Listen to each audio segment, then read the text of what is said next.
Ok, meus queridos, 10 horas. Como o texto como o capítulo suscita muita coisa, vamos começar, né? Precisamente às 10, que é para a gente aproveitar o nosso tempo. Afinal, Paulo diz: remina o tempo, porque os dias são maus, né?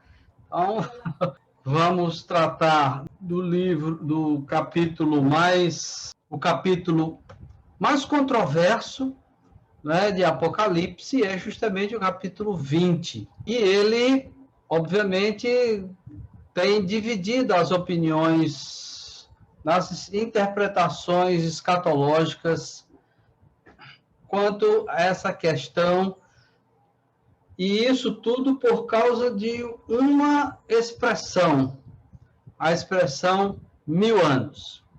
Primeira coisa que a gente tem que ver é que não existe essa palavra no Apocalipse, não existe esse termo milênio.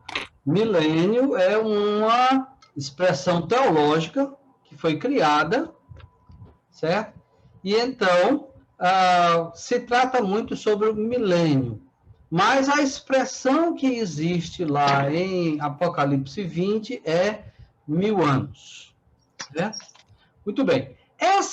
Esses 1000 anos, que se fala muito aí em milênio, ele tem pelo menos 4 interpretações gerais, né? Pelo menos 4 interpretações. Nós não vamos aqui adentrar nessas questões, discutindo sobre pré-milenismo histórico, pré-milenismo dispensacionalista, pós-milenismo e amilenismo. Nós vamos falar rapidamente sobre eles, só rapidamente, mas se vocês quiserem, vocês podem ver essa aula que eu dei no curso de teologia do semestre passado, né, do ano passado, quando a igreja fez aquele curso de teologia, né? Aí nós demos uma aula sobre milênio. E nesse curso nós adentramos com mais detalhes sobre essa questão do amilenismo, pós-milenismo, etc. Eu desço mais a detalhes para vocês. Então, o link vai estar no material que eu vou distribuir para vocês. Então, logo essa gravação esteja pronta e a gente disponibilize lá no canal da igreja, vou mandar para vocês o material da aula de hoje. E no material da aula de hoje está o link dessa aula. Para o pessoal que está assistindo pelo YouTube, já depois da nossa aula, né? Depois de hoje, domingo, dia 13, depois das 10 horas, quem estiver assistindo já o link, a aula através do YouTube, o link vai estar aqui, ó, aqui em cima, certo? O link vai estar aqui em cima e vocês podem clicar e vocês têm acesso a essa aula. Muito bem. Então, falando rapidamente sobre as 4 interpretações, nós temos 2 formas de interpretar o milênio. Primeiro, uma forma literal e outra de uma forma simbólica. Quem interpreta literalmente? Os pré-milenistas. Quer sejam pré-milenistas históricos, quer sejam pré-milenistas dispensacionalistas. Esses encaram esse milênio como sendo literal, ou seja, 1000 anos. 1000 anos mesmo, contadinhos, 1000 anos cronológicos. Já quem interpreta o milênio como sendo não literal, ou seja, simbólico, como um longo período, mas sem um tempo definido, pelo menos para nós, né? Obviamente que Deus sabe muito bem quanto tempo isso vai durar, mas nós não sabemos. são os pós-milenistas e os amilenistas. Muito bem. Então, nós temos duas correntes que admitem o milênio como sendo literal e duas correntes que admitem o milênio como sendo não literal. Muito bem. O pré-milenismo histórico, eles aceitam que a igreja passa pela tribulação, a segunda vinda de Cristo vai encerrar a tribulação, certo? Quando ocorre a primeira ressurreição, Cristo inaugura então o seu reino milenar, um reino literal, físico, sediado em Jerusalém, né? E no final desse milênio vai ocorrer então o juízo sobre os ímpios e se segue o juízo final. Rapidamente, esse é o pré-milenismo histórico. O pré-milenismo dispensacionalista é quase a mesma coisa. A grande diferença é que os pré-milenistas dispensacionalistas acreditam em uma vinda de Jesus em etapas, certo? Primeiro ele virá para arrebatar a igreja. Essa é, obviamente, a postura mais conhecida, é a teologia mais conhecida, porque é a teologia que foi absorvida pelas igrejas pentecostais e também ela foi absorvida por muita gente que não é pentecostal, certo? É a mais difundida, certo? Embora seja a mais criticável, mas é isso mesmo. Então, eles dizem o quê? Jesus vem, arrebata a igreja. 7 anos de grande tribulação, que na terra, 7 anos de tribulação. Os cristãos que não foram arrebatados, que eram cristãos meia boca, né? E os judeus vão sofrer horrores nas mãos do anticristo, enquanto no céu, durante 7 anos, está havendo a chamada bodas do Cordeiro. Ao final desses 7 anos, Jesus volta uma terceira vez, né? Dessa vez visível, para instaurar o milênio. Ele instaura, então, o milênio, passa 1000 anos, Jesus vai reinar em Jerusalém, os santos que foram arrebatados e os santos que morreram durante a tribulação, que vão ressuscitar, vão reinar com Cristo nesse mundo, ou seja, pessoas glorificadas vão estar misturadas com pessoas não glorificadas, vai haver conversão durante o milênio, segundo eles, então vai ser uma mistura danada. Cristãos ressuscitados no arrebatamento. Cristãos ressuscitados, aqueles que morreram durante a tribulação. E cristãos que se converteram durante o milênio. Vão estar convivendo com pessoas ímpias, que são os habitantes das nações que não se converteram. Ao final desses 1000 anos, Satanás é solto da sua prisão, seduz as nações e existe, então, a batalha de Gog e Magog. Para eles, a coisa funciona desse jeito. Já o pós-milenismo diz o seguinte: não tem essas vindas repartidas, Jesus só volta uma vez. Mas quando? Ao final do milênio. O milênio já começou, eles dizem, não se sabe exatamente quando o milênio vai começar. Mas o que caracteriza o milênio na perspectiva pós-milenista é que é um período em que a igreja vai alcançar um grande sucesso na evangelização, a grande maioria das pessoas vão se converter, a mensagem do evangelho vai atingir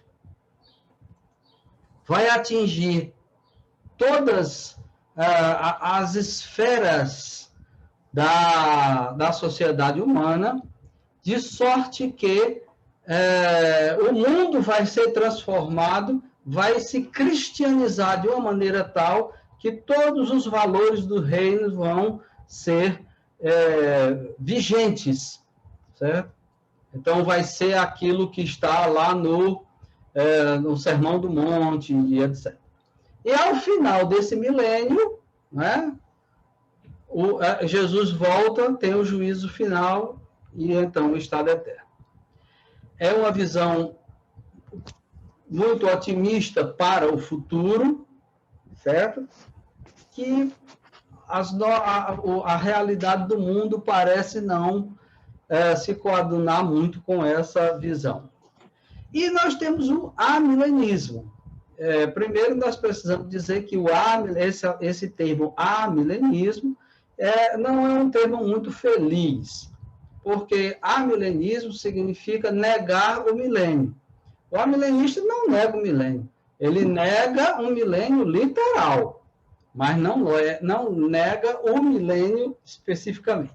Então, a interpretação amilenista, que é essa que nós estamos expondo aqui ao longo dessas aulas, é que o milênio é justamente o período que nós estamos vivendo, o período em que nós estamos, em que a igreja está pregando. Jesus virá após o milênio, certo? E quando Jesus vier, acontece tudo. A famosa batalha do Armagedon, que não é batalha, né? A destruição do mundo, o juízo final e instaura-se o estado eterno com novos céus e nova terra. Essa é a visão amilenista. Alguns autores têm sugerido outras nomenclaturas, como milenismo realizado ou milenismo inaugurado, porque, afinal de contas, nós já estamos vivendo o milênio. Porém, o termo amilenismo ainda é o termo mais utilizado, que é o termo clássico para isso, embora não seja muito feliz, né? Dá uma conotação errada. Muito bem. Então, tudo passa pelo capítulo 20. E como é que nós devemos interpretar o capítulo 20 de Apocalipse? Da mesma forma como vimos interpretando o Apocalipse até agora, né? De forma simbólica, certo? Todos os símbolos que apareceram ao longo do livro foram interpretados de forma simbólica e o capítulo 20 da mesma forma. Uma outra coisa, muita gente, as pessoas pensam que os pré-milenistas dizem que o capítulo 20 é a sequência cronológica do capítulo 19. No capítulo 19, nós vimos, tem lá a Batalha de Armagedon, em que Jesus volta e derrota a besta, o anticristo, o falso profeta, etc., os exércitos que estão lá. E ele disse, bom, então agora está falando do milênio, logo o milênio segue a segunda vinda. Só que a questão é justamente, eles não percebem que Apocalipse, conforme nós vimos interpretando, Apocalipse, ele é um livro escrito de forma cíclica, de forma em que 7 sessões contam a mesma história. 7 sessões, durante essas 7 sessões, a mesma história está sendo contada. A mesma história está sendo contada, certo? Qualquer coisa para vocês reverem como nós interpretamos o Apocalipse, vocês podem ver esse nosso livro, essa nossa aula que nós demos logo no início, né? Estão lembrados, né, que a introdução traz como a gente vai fazer a interpretação do Apocalipse, certo? Muito bem. Então, dito isso, né, lembrando, Apocalipse é um livro escrito em 7 sessões. Nós adotamos aquela interpretação proposta por William Hendrickson, que é o chamado paralelismo progressivo, em que as sessões elas são paralelas, contam a mesma história, sob perspectivas diferentes, e a cada uma delas ele vai adentrando cada vez mais nas realidades eternas, né? Então, cada vez que ele conta a história, a gente vai entrando um pouquinho mais nas realidades eternas. Então, é paralelo, conta a mesma história, mas é progressivo, vai adentrando cada vez mais no que diz respeito às realidades eternas. Ok? Muito bem.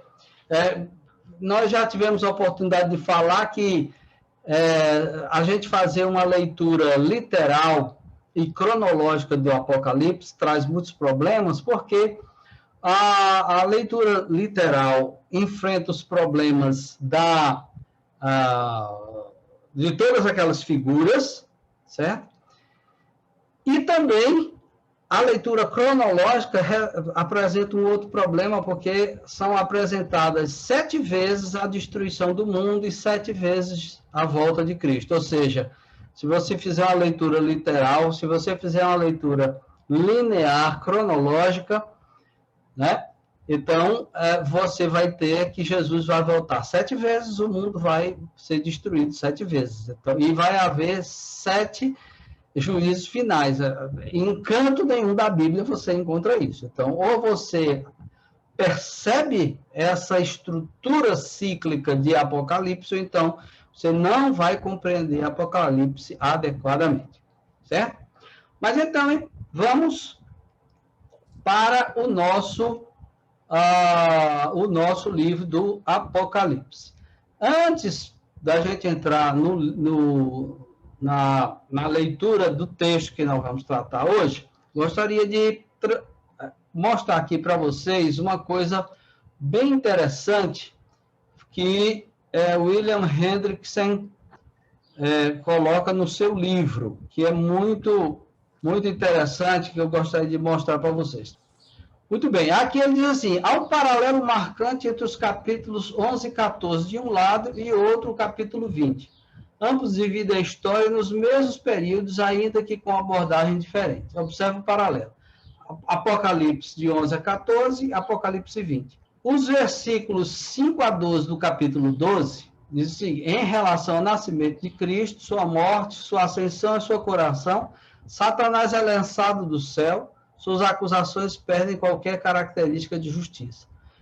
No capítulo 20, de 1 a 3, Satanás é preso e lançado no abismo. Seu poder sobre as nações é cesseado, uma vez que as nações, em vez de as nações conquistarem a igreja começa a conquistar, evangelizar as nações.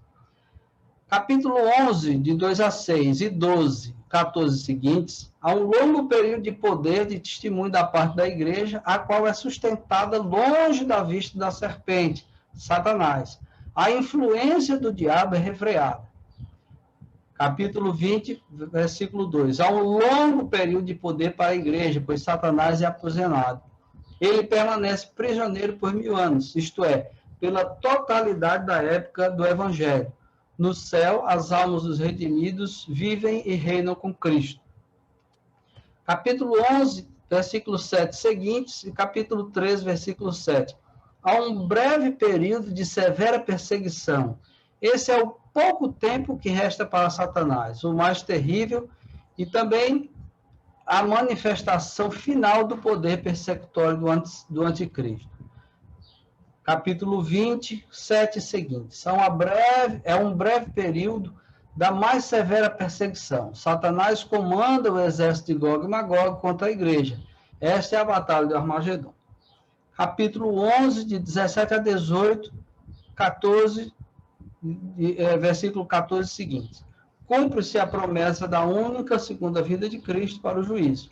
Versículo 20, de 11 seguintes, cumpre-se a promessa da única e segunda vinda de Cristo para juízo. Então, vejam vocês, paralelo, ele mostrando aqui a questão do paralelo entre essa seção do capítulo 11 e essa seção do capítulo 20. Interessante ver que o capítulo 20, especificamente, ele parece muito, não é toda a seção, é basicamente o capítulo 20 que vai se relacionar com as sessões anteriores. Porque essa, como ela é a última sessão, ela adentra mais dos dois capítulos, né, o 21 e o 22, eles vão adentrar as realidades celestes. E o capítulo 20 é que vai contar toda a história entre a primeira e a segunda vinda de Cristo. Certo? Então, nós vamos ver isso a partir de agora. Certo? Então,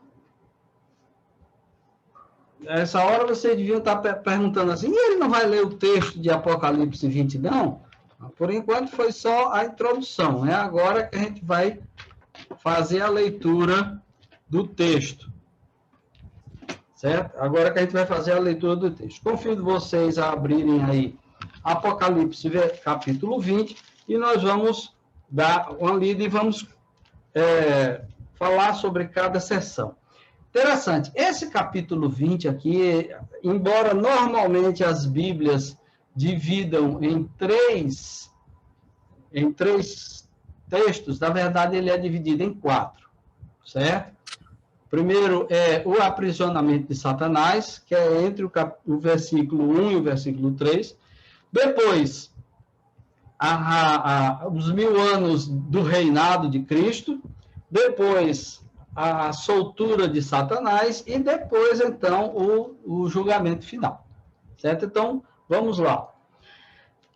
Capítulo 20, de 1 a 3. Vi descer dos céus um anjo que trazia na mão a chave do abismo e uma grande corrente.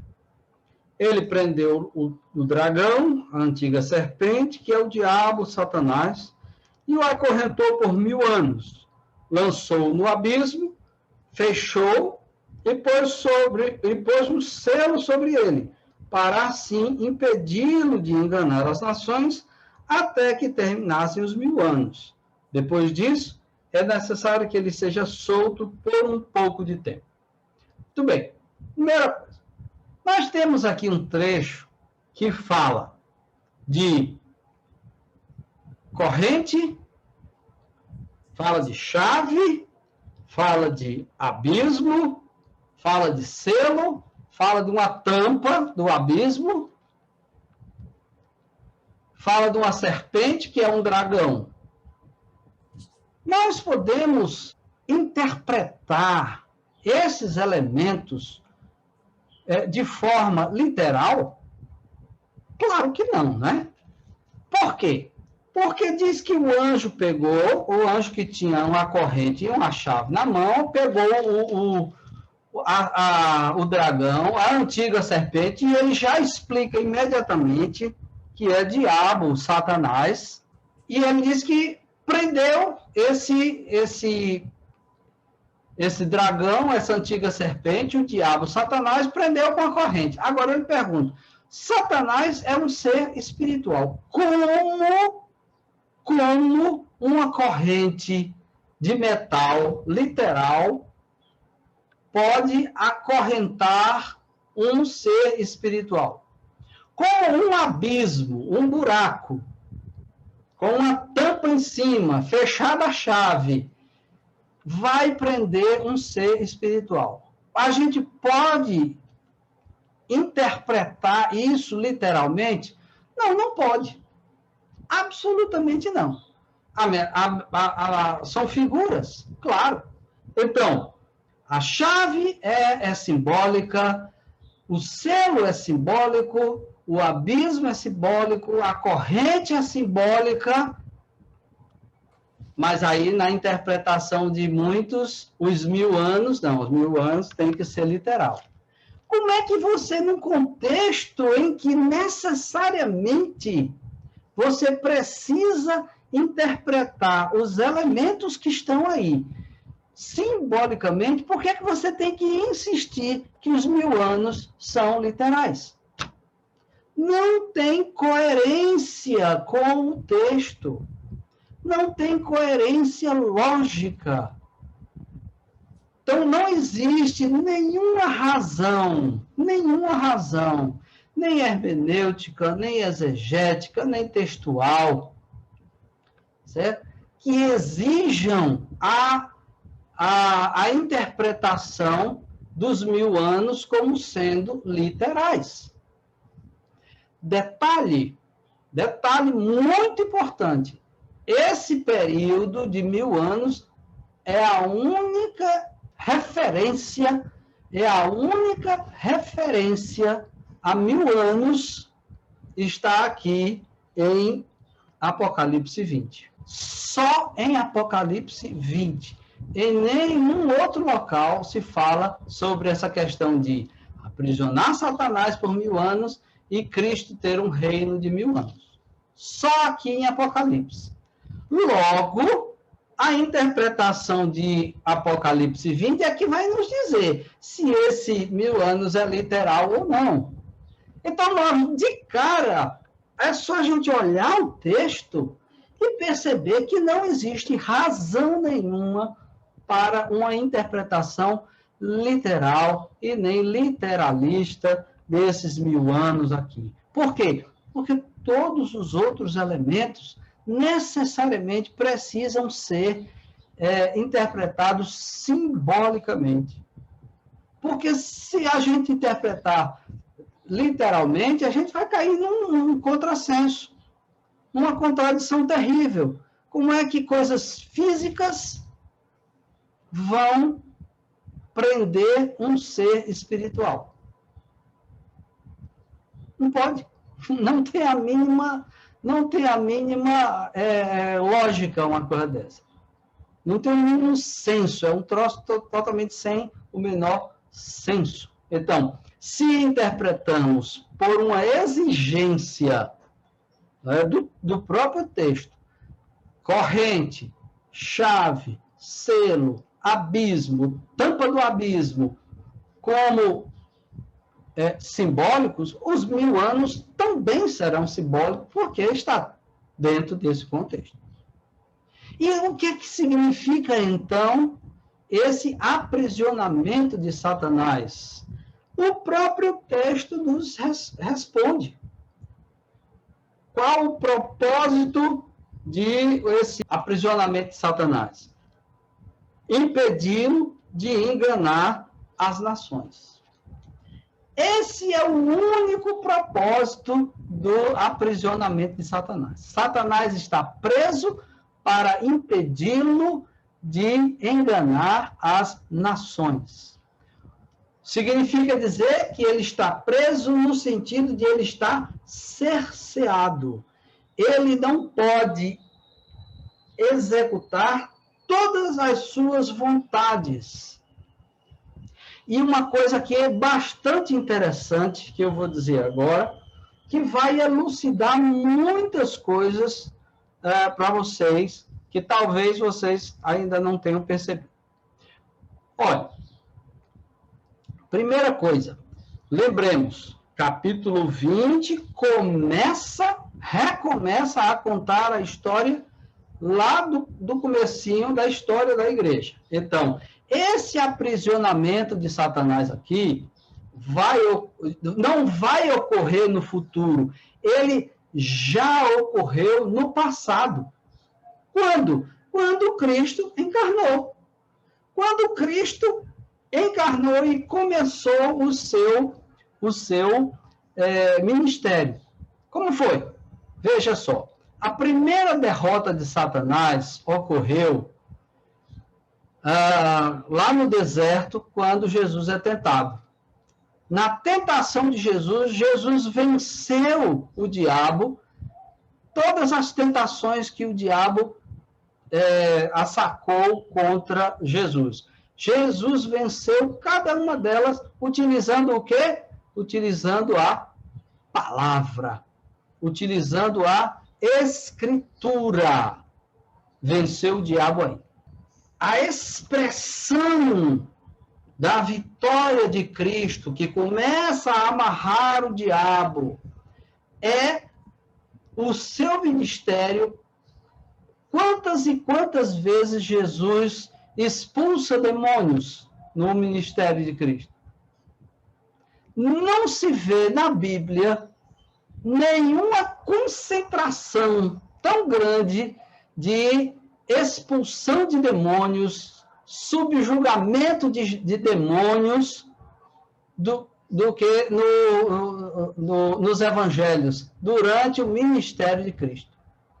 O próprio Cristo deu autoridade aos seus discípulos para expulsar demônios. Se lembrem, lá em Lucas, quando ele manda os 70 saírem pelas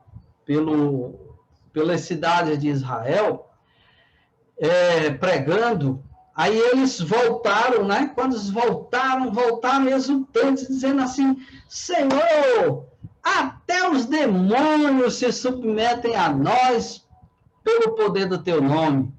Aí Jesus disse assim: eu via Satanás caindo do céu como um relâmpago. Estão lembrados dessa passagem? Isso demonstra que o reino de Cristo já havia chegado. O reino de Deus já estava presente. Rubens. Aí, já no ministério de Cristo. Diga, Elias. Marcos 3:27, a prisão do valente. Esse texto talvez seja o núcleo disso que você está falando. Quando Jesus fala, né, olha, não é possível... se você abrir aí, você vai ter o texto bem claro, isso. Mas Jesus diz, olha, não é possível resolver a questão sem prender antes, sem que alguém mais forte prenda o... É assim, como pode um ladrão saquear a casa de alguém, a casa do valente, se primeiro não amarrá-lo, né? Exatamente. Aí ele vai dizer, aí justamente isso, ele amarrou o diabo aí já na sua primeira vinda. Não, é Mateus 12:29. Isso, Mateus 12:29. Que é o texto sinótico, né? Aí eu tenho a referência de Marcos 3:27. A próxima vitória de Jesus sobre o diabo é na cruz do Calvário. Por incrível que pareça, né?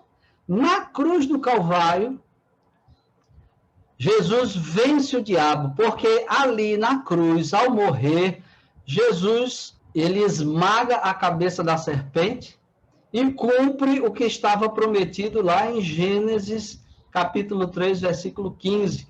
O descendente da mulher que esmaga a cabeça da serpente e, ao mesmo tempo, a serpente lhe morde o calcanhar. Jesus, a mordida no calcanhar do descendente é a morte de Cristo, mas a morte de Cristo esmaga a cabeça da serpente, certo? Então, é como diz Hebreus, capítulo 2, versículo 14. Diz assim, portanto, visto que os filhos são pessoas de carne e sangue, ele também participou dessa condição humana para que, por sua morte, derrotasse aquele que tem o poder da morte, isso é, o diabo. Então, o diabo foi derrotado já na cruz do Calvário.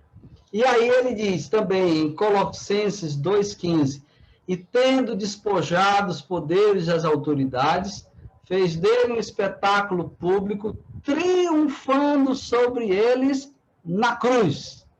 Colossenses 2,15. Então, a vitória de Cristo na primeira vinda é incontestável. O diabo foi cerceado. Ele não pode mais enganar as nações. E o que é que significa isso de enganar as nações?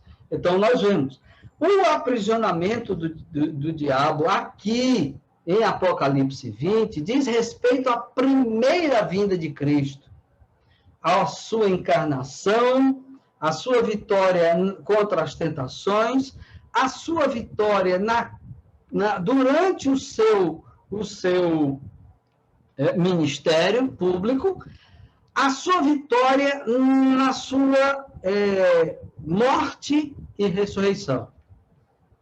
Jesus venceu, amarrou o diabo aí. Agora o diabo não pode mais enganar as nações. O que é que significa isso, enganar as nações? Seguinte, uma coisa que muita gente não percebe, e durante muito tempo eu não tive essa perspectiva também.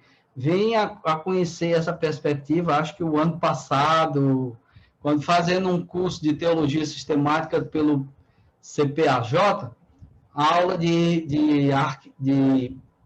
escatologia com o pastor Leandro Lima, né?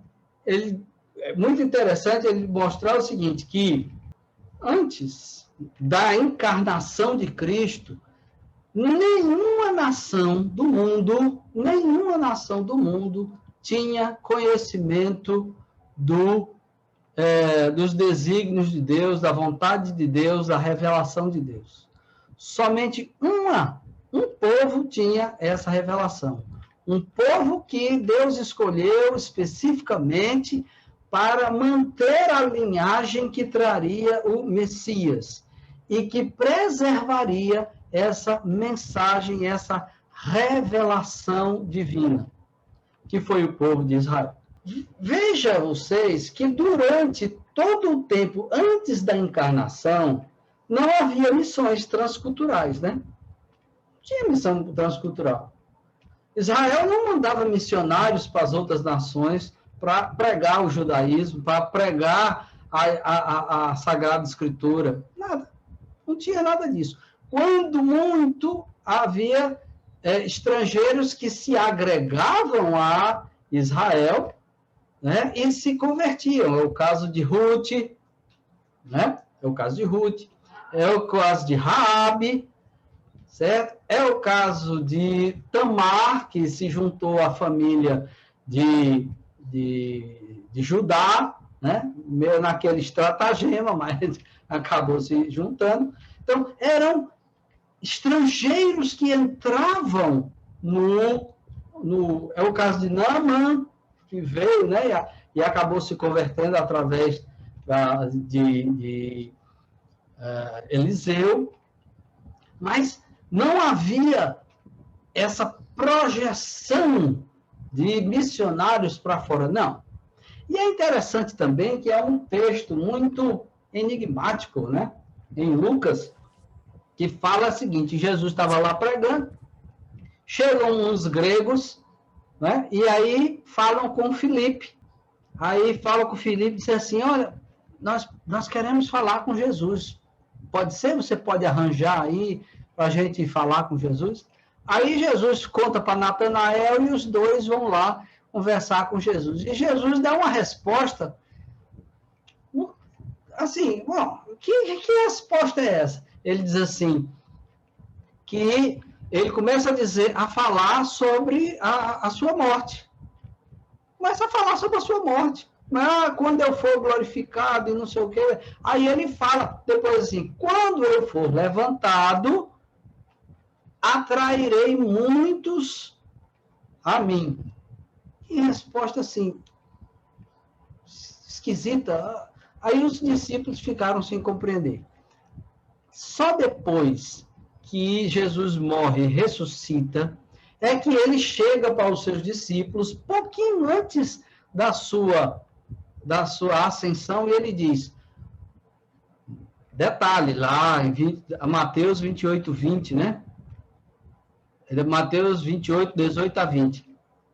toda a autoridade me foi dada no céu e na terra. Ide, portanto, fazei discípulos de todas as nações, ensinando-os a guardar tudo o que vos tenho ordenado. Somente a partir daí é que a igreja recebe a autorização e a ordem de pregar o evangelho. E quando é que isso acontece? Quando é que isso tem efeito?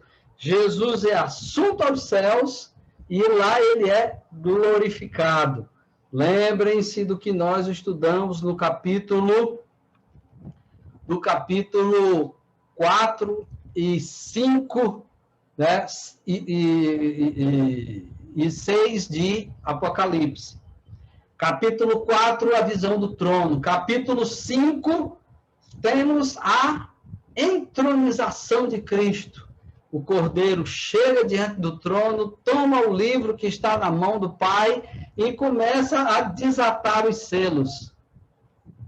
Veja que coisa interessante. O primeiro selo que é desatado, capítulo 6, versículo 2, que é que sai do primeiro selo? O cavaleiro branco. E o que é o cavaleiro branco? A pregação do evangelho. Somente depois que o diabo está amarrado, que Jesus abre os selos. E o que é que acontece quando Jesus é entronizado? Aí é contado lá no capítulo 12 de Apocalipse, a partir do versículo 5, se eu não me engano. Capítulo 12 fala da guerra que existe, que ocorre no céu, e o diabo, então, ele é expulso do céu. O diabo é expulso do céu nesse momento. Até então, até a sua expulsão, ou seja, até a ascensão de Cristo, a glorificação dele, o diabo tinha pleno acesso aos céus. É uma coisa meio esquisita a gente pensar nisso, mas é o que está na Bíblia. Essa é a razão pela qual, quando você lê Jó, né, você não estranha que Jó acompanha os anjos, que Satanás acompanha os anjos quando eles se apresentam a Deus lá na corte celestial, né? Capítulo 1, a partir do versículo 5, e o capítulo 2, a partir do versículo 1. 2 vezes o diabo aparece lá, e Deus não o repreende por entrar no céu. Deus não o repreende por entrar no céu.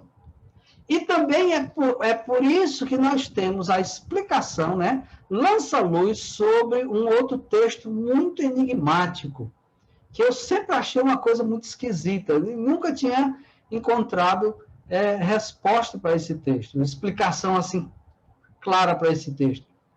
O texto de 1 Reis, se não me engano, do capítulo 12, em que Josafá vai visitar Acabe, e Acabe, então, o convida para guerrear contra os seus inimigos. E aí, então, Josafá diz assim, não tem nenhum profeta do Senhor aqui, não, para a gente consultar, para ver o que é que ele vai dizer. Aí diz, rapaz, tem. Agora o camarada, rapaz, só profetiza o que é ruim contra mim. Diz, não, mas vamos ouvir. Aí ele vem, aí o Micaías, né, faz uma ironia com o Acabe, e Acabe percebe a ironia, e ele diz, tá vendo, ó, eu não falei para você que esse camarada só diz o que é mal acerca sobre mim? Vou mandar prender. Aí antes que ele fosse para a prisão, Micaías diz, olha, eu vou lhe dizer uma coisa, eu tive uma visão do céu. Nessa visão, Deus estava lá e estava perguntando, quem vai sair e ser um espírito mentiroso na boca dos profetas de Acabe, porque eu estou querendo destruir Acabe. E aí, então, aí aparece um espírito maligno, um demônio, lá no meio da congregação dos anjos, ele diz assim, eu vou ser esse espírito mentiroso, você esse espírito mentiroso na boca dos profetas de Acabe. Não foi um anjo, mas foi um demônio, e ele estava lá, na corte celestial ali. Ou seja, ele tinha também a autorização de estar ali, na presença do próprio Deus. Que coisa estranha, né? Porém, tudo isso acaba quando? Capítulo 12, quando o diabo é expulso do céu. Nós já vimos isso quando estudamos o capítulo 12. O diabo é expulso dos céus. O diabo, ele é acorrentado. O diabo, ele é aprisionado. O diabo, ele é cerceado. Agora, ele não pode mais enganar as nações. Ou seja, o que significa não pode enganar as nações? Ele não pode impedir que o evangelho seja pregado, ele não pode impedir que o evangelho seja difundido, a igreja pode progredir. É por isso que nós entendemos, quando Jesus diz que as portas do inferno não prevalecerão contra a igreja. A igreja está no ataque. A igreja está cercando as cidades. Né? E as portas do inferno não vão resistir. A igreja vai entrar. O diabo não pode impedir que o evangelho seja pregado, que a pregação continue, que as pessoas se convertam. Lembrem-se, Paulo foi preso. Os pregadores podem ser presos, mas a pregação está livre. Paulo foi preso, ficavam 2 soldados acorrentados junto dele. Não contou a conversa, pregava por 2 soldados. De 4 em 4 horas mudava os soldados. De 4 em 4 horas ele tinha uma plateia nova para pregar o evangelho. Resultado, gente até de dentro do palácio do imperador se converteu por conta desses soldados que se converteram e levaram o evangelho para dentro do palácio de César. Ou seja, o pregador pode ser preso, a pregação jamais. Por quê? Porque o cavaleiro branco está aí a toda, vencendo e para vencer. Certo? Então, esse é o sentido da prisão de Satanás. Rubens, não Hebreus 9:23. Hebreus 9:23 fala aí da purificação das coisas celestiais após o sacrifício. É um outro texto que corrobora essa expulsão de Satanás desse acesso. Satanás. Exatamente. Expulsão de Satanás do céu se deu quando Jesus foi glorificado. Muito bem. Então, infelizmente, os nossos irmãos dispensacionalistas não dão muito valor à primeira vinda de Cristo. Eles dão muito valor à segunda. Mas a primeira parece que é tratada assim meio... Né? Tanto é que eles dizem que a igreja é um parêntese, é um plano B de Cristo, de Deus, porque Israel rejeitou e não sei o que, aquela coisa toda. Mas vamos lá. Reinado de Cristo por 1000 anos. Versículos de 4 a 6. Vi tronos em que se assentaram aqueles a quem havia sido dada autoridade para julgar. Vi as almas dos que foram decapitados por causa do testemunho de Jesus e da palavra de Deus.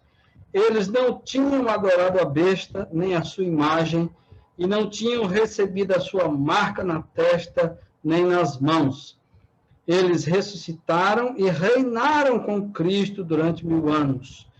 O restante dos mortos não voltou a viver até se completarem os 1000 anos. Esta é a primeira ressurreição. Felizes e santos os que participam da primeira ressurreição. A segunda morte não tem poder sobre eles. Serão sacerdotes de Deus e de Cristo e reinarão com ele durante 1000 anos. A única passagem que fala sobre um reinado de Cristo por 1000 anos é essa passagem aqui. E aí eu pergunto a vocês, Na Bíblia de vocês, que certamente vocês acompanharam a leitura, na Bíblia de vocês existe alguma indicação de que esse reino é um reino na terra? Existe alguma indicação de que esse reino será na terra e será em Israel? Existe alguma indicação nesse texto, que é o único que fala de um reino de 1000 anos, indicando que vai ser na terra, em Israel, e que a sede do reino vai ser em Jerusalém? Não tem. E como é que esse povo inventa isso? Eles pegam outros textos e aí tentam empurrar aqui dentro. Mas só que o texto específico que fala do reinado não fala absolutamente nada disso. Nada, nada, nada. E o texto tem todas as indicações de que é uma cena celestial. É uma cena celestial. Por que nós sabemos disso? Primeiro, nós vemos que João vê tronos. No Apocalipse, há 47 menções de tronos. Dessas 47, 44 vezes fala de tronos que estão no céu. Somente 3 vezes fala de trono na terra.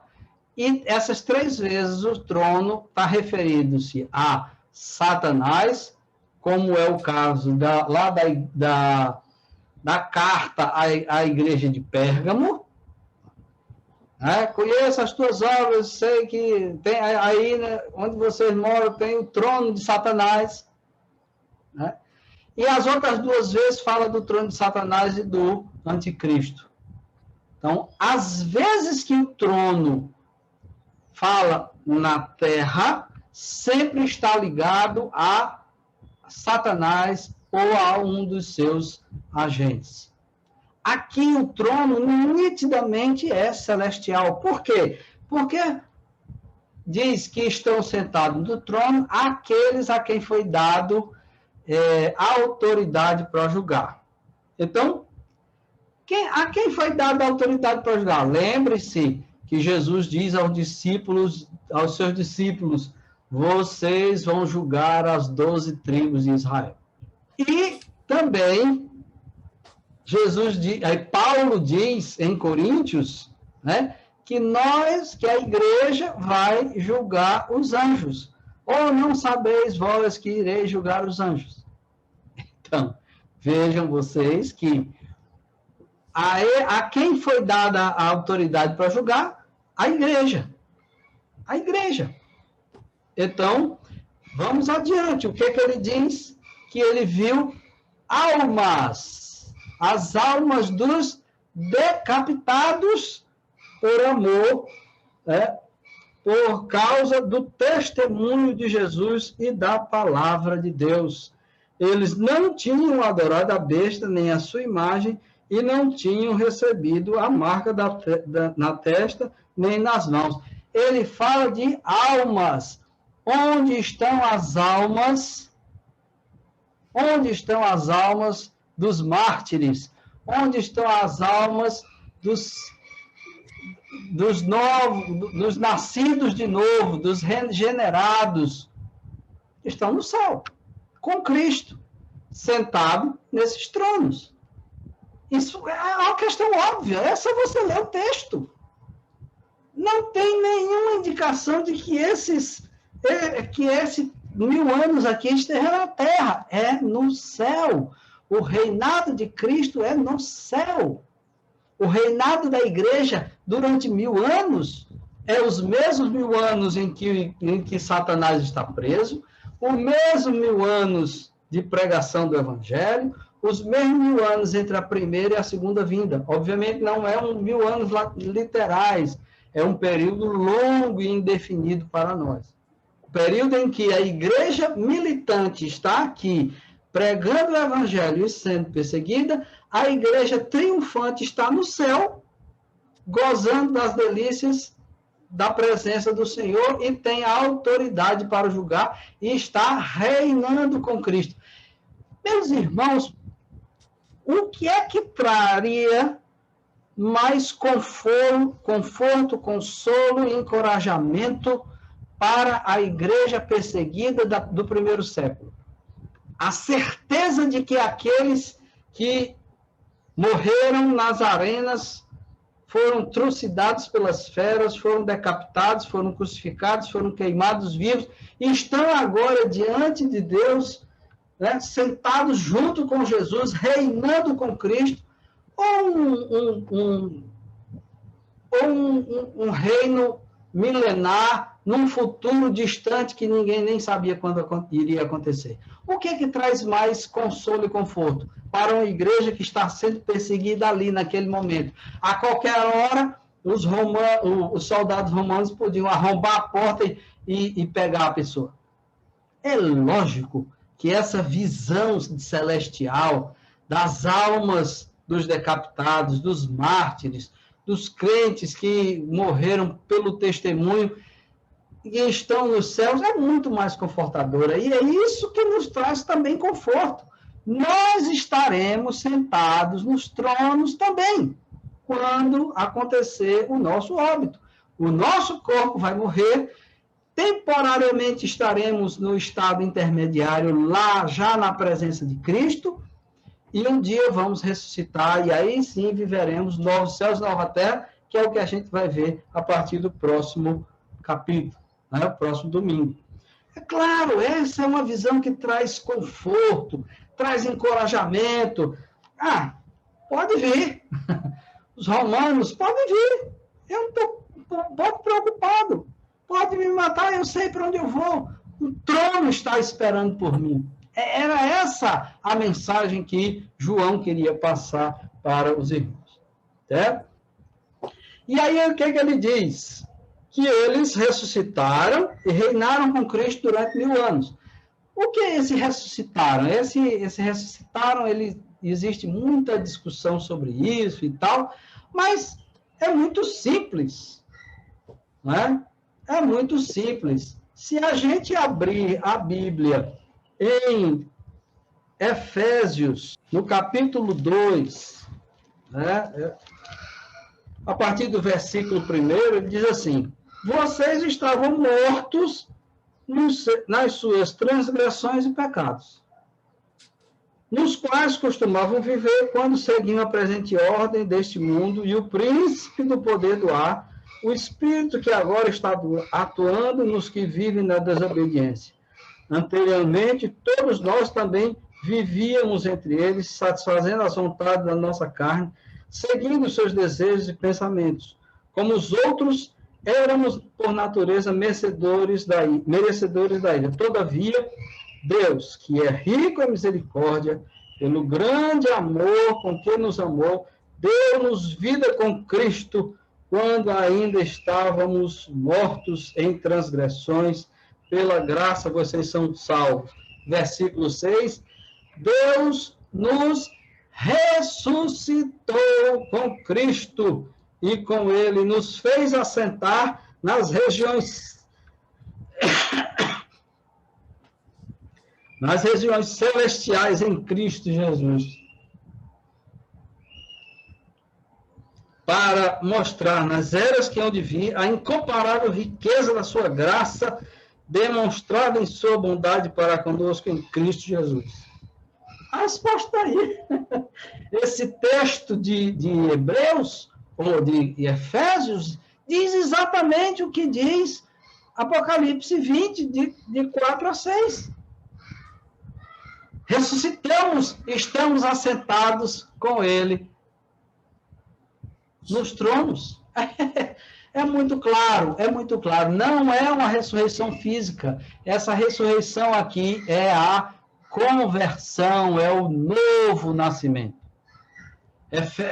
Colossenses também nos diz: se vocês ressuscitaram com Cristo, pensai nas coisas lá do alto e não nas que são daqui da terra. Colossenses 3, capítulo 1. Então, a ressurreição, essa ressurreição, a primeira ressurreição é a nossa conversão. É a nossa conversão. Então, nós temos quem nasce duas vezes. Você nasceu fisicamente e você nasceu espiritualmente, ressuscitou com Cristo. Você só morre uma vez, que é a morte física. Mas quem nasceu só uma vez fisicamente, morre duas vezes.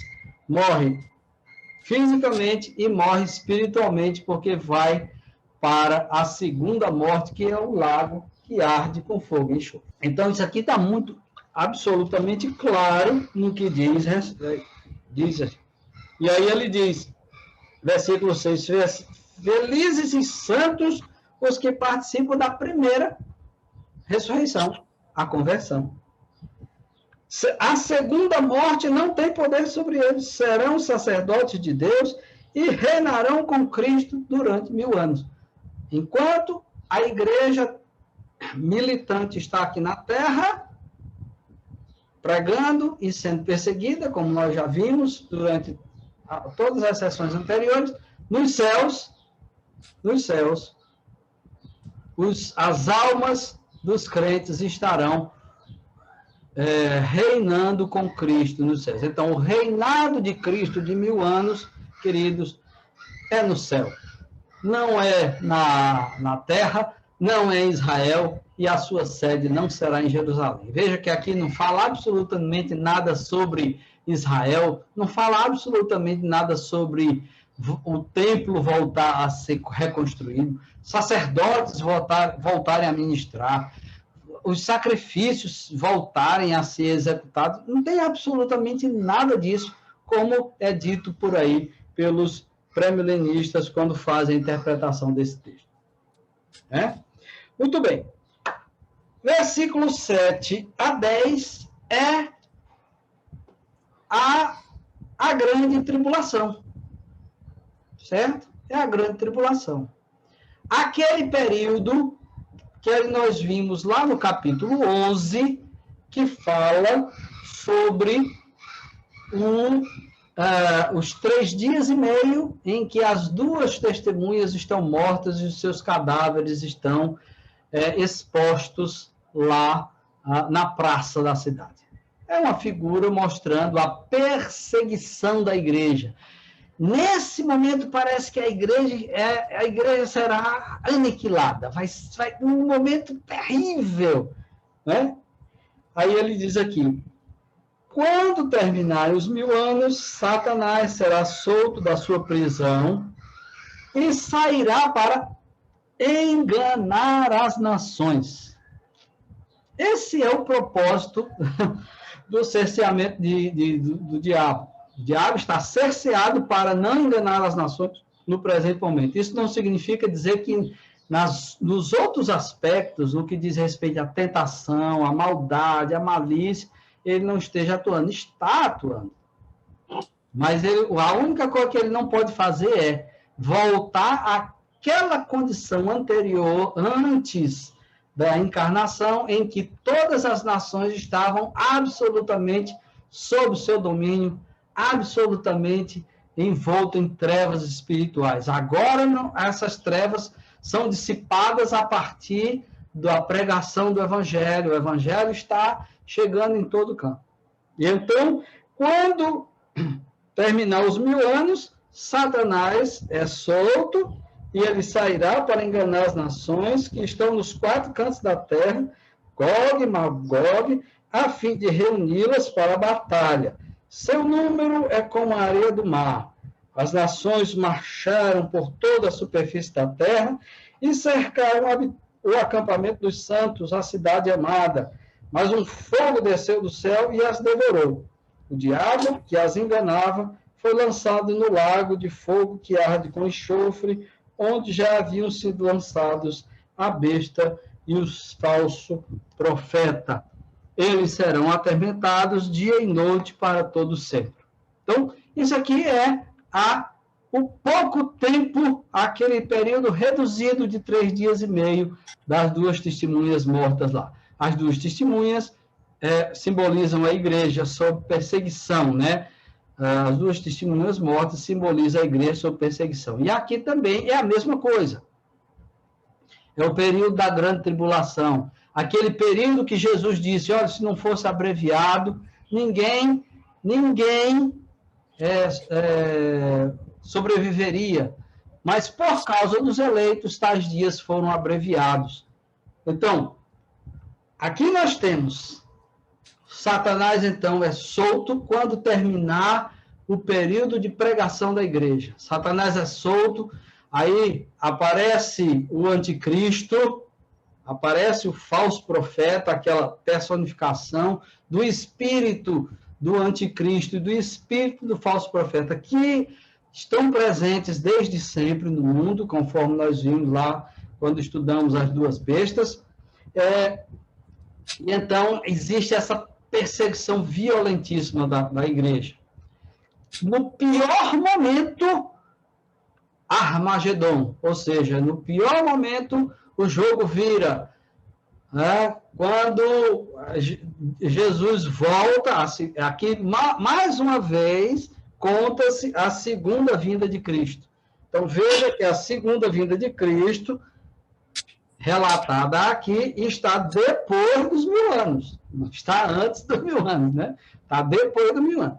E que a igreja passa pela grande tribulação. A igreja está aqui sofrendo, né? As nações marcham por toda a superfície da terra, cercam o acampamento dos santos, a cidade amada. Claro, isso aqui, essa batalha, mais uma vez dizendo, essa batalha não é uma batalha literal. Certo? Já vi inúmeras interpretações sobre essa batalha aqui. Alguns chegam a dizer que na década de 70, quando ainda existia a União Soviética e o Pacto de Varsóvia, aí o pessoal dizia, os pré-milenistas dispensacionalistas diziam que isso aqui, que Gog e Magog era o quê? Era a Rússia soviética junto com o Pacto de Varsóvia invadindo o Ocidente. Ora, como se todas as pessoas do Ocidente fossem crentes e cristãos verdadeiros, né? E como se na Rússia não tivesse nenhum crente. Claro que né? Também tinha muita questão da política americana dentro dessa interpretação que os autores eram americanos, ultradireitistas e tal, aquela coisa toda. Muito bem. Isso aqui é apenas o quê? É um símbolo. É um símbolo, né? Uma imagem da grande tribulação, a igreja sendo pressionada, está numa situação terrível. Olha, vejam como não tem coerência essa interpretação pré-milenista do milênio sendo um milênio, um reinado literal de Cristo. Veja só. Eles dizem que no milênio, o reinado literal de Cristo, então Cristo está ali, é um governo mundial, com sede em Jerusalém. Mas aqui, quando Satanás é solto, certo? O número de pessoas que estão ao lado de Cristo é dito que é apenas um acampamento. O número que só cabe, só dá para encher uma cidade. Será que o número de pessoas convertidas ao longo de 1000 anos, um reinado de paz, justiça e prosperidade, só daria para preencher uma cidade? E por que os crentes estariam com medo desses exércitos, se fossem exércitos literais, se eles já estão com corpos glorificados? Não podem mais morrer. Estão com o corpo glorificado, Jesus não está ali. Então, quer dizer, não tem lógica, não tem lógica. Se você parar para pensar 2 minutinhos, você vê que o negócio todo não tem lógica, não tem substância. Por que pessoas com corpos glorificados vão ter medo de bala e de baioneta e de bala de canhão e de granada? Não podem mais morrer. Não tem sentido nenhum, né? Uma coisa dessa. Agora, faz todo sentido se isso daqui estiver relatando a grande tribulação. A igreja espalhada em todo o mundo está sendo perseguida brutalmente pelas forças dominadas pelo diabo. Aí o que é que acontece?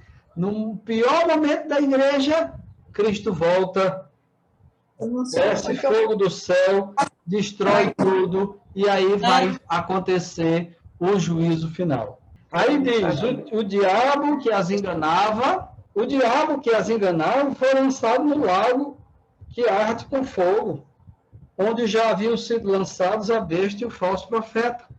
Eles serão atormentados dia e noite para todo sempre. Aqui, não significa dizer que o diabo e o falso profeta e o anticristo vão ser derrotados um depois do outro. Não. Tudo acontece ao mesmo tempo. Certo? Como já foi dito anteriormente. Isso, mais uma vez está sendo contada a história. Só que, em uma cena, João ressalta os ímpios. Em outra cena, João ressalta a Babilônia. Na outra cena, João ressalta a besta. E agora está ressaltando a derrota do diabo. Mas isso ocorre tudo de uma vez. Todos eles serão derrotados de uma vez, todos eles serão lançados no lago que arde com enxofre de uma vez. Aí aqui nós temos uma realidade que muitos cristãos não gostam muito, né?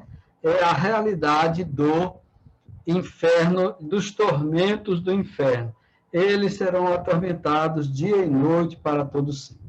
Tem cristão que não gosta, que acha que não existe inferno, que Deus vai aniquilar todos os maus, que não sei o quê. Bem, não é o que a Bíblia diz, não somente nesse texto, mas em vários outros.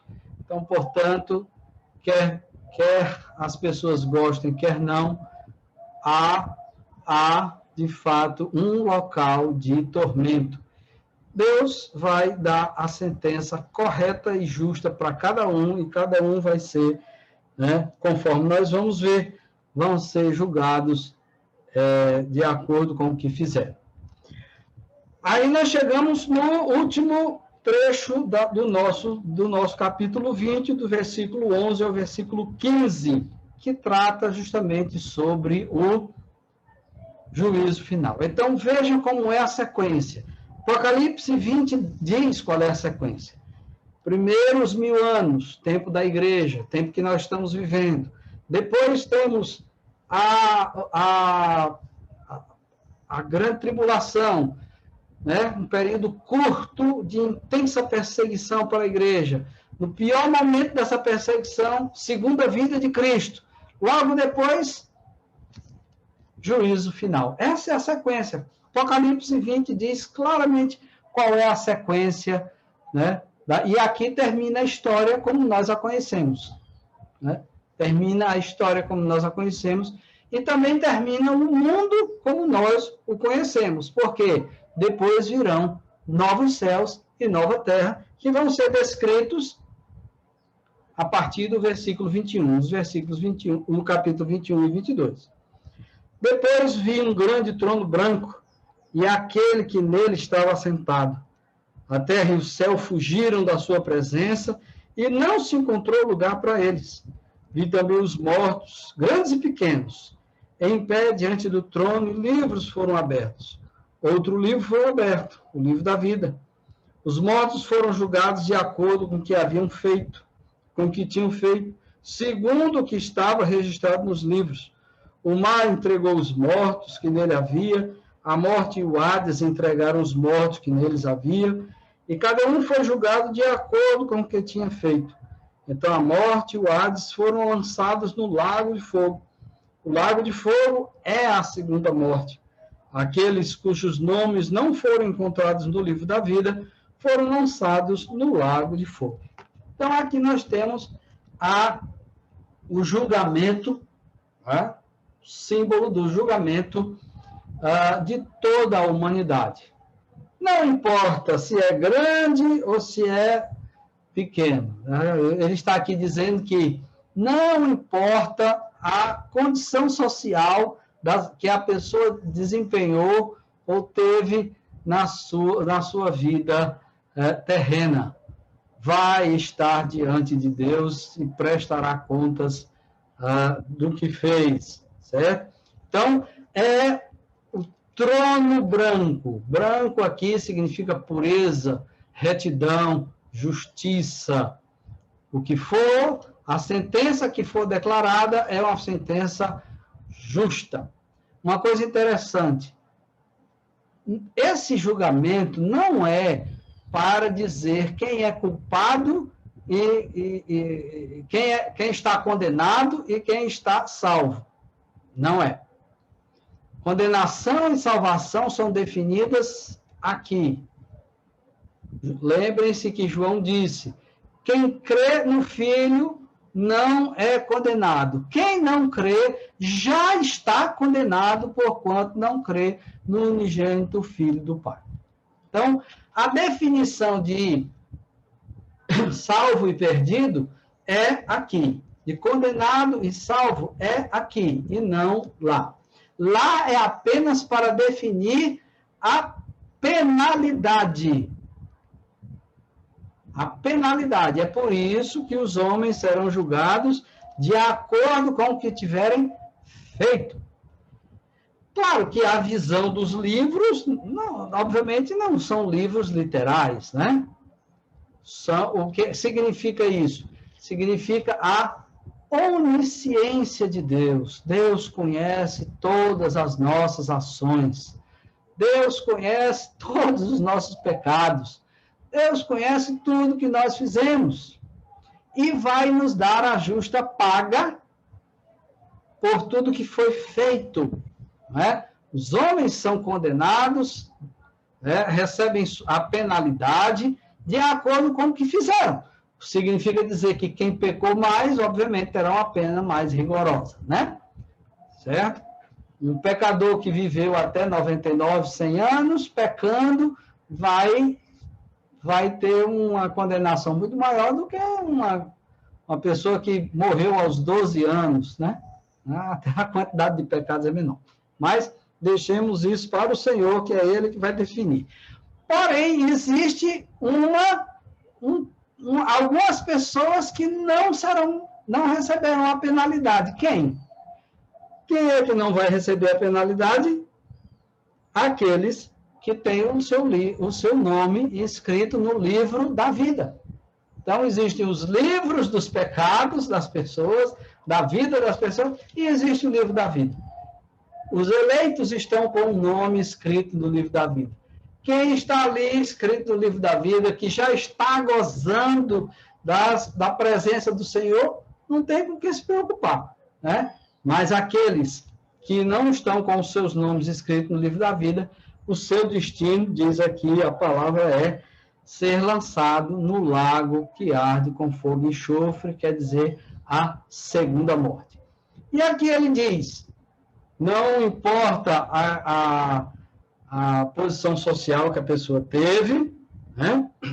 Vejam aqui que a terra e o céu fogem da presença do Senhor, daquele que se assenta no trono.